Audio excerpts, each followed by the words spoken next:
सो आज हम पढ़ेंगे कांचनार। तो कांचनार का जो बोटैनिकल नेम है वो है बुहिनिया वेरीगाटा और जो इसकी फैमिली है वो है फेबिएसी। तो चरक ने इसको डाला है वर्मनोपगो वर्ग में और भाप्रकाश ने डाला है इसको गुरुची आदि वर्ग में। तो इसके सिनोनियम्स आगे कुछ 4-5 याद करने। तो सबसे इम्पोर्टेंट है इसका युगम पत्रक। युगम पत्रक इसलिए बोलते हैं क्योंकि मैंने यहाँ पे कांचनार का लीफ रखा है। ऐसा नहीं लग रहा कि दो लीव साथ में जुड़े हैं, तो दो लीव्स को मतलब जो दो लीव साथ में जुड़ते हैं बस ऐसे ही है अपेयर होता है कि कांचनार का सिनोनियम, तभी इसका नाम युगम पत्रक रखा है। फिर आ गया ताम्रपुष्प। ताम्रपुष्प क्यों है? क्योंकि जो इसके फ्लावर्स है वो रेड कलर के होते हैं। फिर है गंडारी। गंडारी इसलिए क्योंकि ये ग्वाइटर गंडमाला में यूज़ होता है। चमारिक। चमारिक इसलिए है कि इसके जो लीव्स होते हैं बहुत सॉफ्ट होते हैं, स्मूथ होते हैं। तो इसका यूज़फुल पार्ट आएगा स्टेम एंड बाक। फिर आएगी इसकी मॉर्फोलॉजी। मॉर्फोलॉजी में सबसे इम्पोर्टेंट आपने याद रखना है कि इसका हैबिट। आपको हैबिट पता होगा तो आप बाकी तो लिख ही लोगे। तो सबसे पहले इसका अब हैबिट होता क्या है? हैबिट क्या है? ये ट्री है, हर्ब है या शर्ब है? और हैबिट और हैबिटेट में कंफ्यूजन नहीं करनी है। जो हैबिटेट है वो आएगा कि ये कहाँ पे, अभी तो मैंने दिया नहीं है, पर कांचनार थ्रू आउट इंडिया में प्रेजेंट होता है। तो हैबिट में आ गया शर्ब। ये शर्ब है और बुक में यार हेगड़े में लिखा है कि स्मॉल ट्री भी है, तो मैंने साइड पर लिख दिया। तो जो इसके स्टेम्स होते हैं वो वुडी होती है और एरियल होते हैं। और जो इसके लीव्स होते हैं वो होते हैं ऑल्टरनेट एंड सिंपल। एंड जो इसके फ्लावर्स है वो है पिंक एंड बाइसेक्शुअल। और जो इसका फ्रूट है वो पॉड होता है, लाइक पॉड। फिर आता है रसपंचक। रसपंचक में जो इसका विपाक है कटु और वीर्य। वीर्य विपाक से हमारा सब निकल जाता है। तो वीर्य उष्ण है, इसका विपाक कटु है। तो इसका रस होता है कषाय, वीर्य होता है उष्ण, विपाक होता है कटु। अब गुण तो फिर पता ही है, कटु है तो लघु रूप से ही होगा। प्रभाव इसका सबसे इम्पोर्टेंट है कि उसी पे इसका एक सिनोनियम है गंडारी। तो इसका प्रभाव है गंडमाला हर।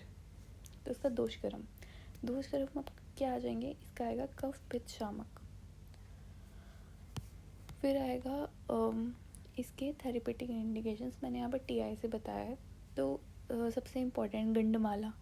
और क्योंकि ये उष्ण है, जितनी भी उष्ण चीज़ें गर्म होती है वो क्रीमी हर भी होती हैं, तो ये क्रीमी में यूज़ होता है। कुष्ठ के लिए यूज़ होता है क्योंकि कुष्ठ एक पित्तज रोग है। कास किसना कफज रोग, आश्वास कफज रोग, मसूरी का, तो इन सब में ये यूज़ होगा। और फिर आएगा इसका आम्यक प्रयोग। आम्यक प्रयोग में ये यूज़ होगा गंडमाला में। गंडमाला हमें पता है क्वाइटर, और वहाँ पर होगा क्या? इसका डिकॉक्शन क्वाथ यूज़ होगा। क्वाथ में हम कांचनार और शुंठी का पाउडर डाल के क्वाथ बनाएंगे। और इसका इम्पॉर्टेंट है, इसकी मात्रा याद रखना 40 to 80 ml होता है। और मसूरी का है कि इसका क्वाथ ही लगेगा, कांचनार का क्वाथ विद स्वर्ण माक्षिक। अब इसकी मात्रा में हम पढ़ेंगे मात्रा में हम इसकी पढ़ेंगे क्वाथ 40 to 80 ml, चूर्ण 3 to 6 ग्राम और स्वरस 10 to 20। अब क्वाथ ऐसे तो जनरली तो 50 to 100 होता है, बट यहाँ पर थोड़ा 40 to 80 ml है, याद रखना। चूर्ण तो ठीक है 3 to 6 ग्राम, और जितनी भी ज़्यादा गर्म होगी जैसे चित्रक है तो उसका हम 0.5 to 1 ग्राम यूज़ करेंगे, तो उस हिसाब से हमने रखना है। स्वरस तो है 10 to 20 ml। ये तो नॉर्मल सबका स्वरस के लिए यही होती है। फाइटो कॉन्स्टिट्यूएंट्स में आएगा बीटा स्टेटोस्टेरोल और स्टिग्मास्टेरोल बस। फिर आगे इसके योग में आएंगे कांचनार गुगलू, कांचनार गुट्टिका और कांचनार आदि क्वाथ।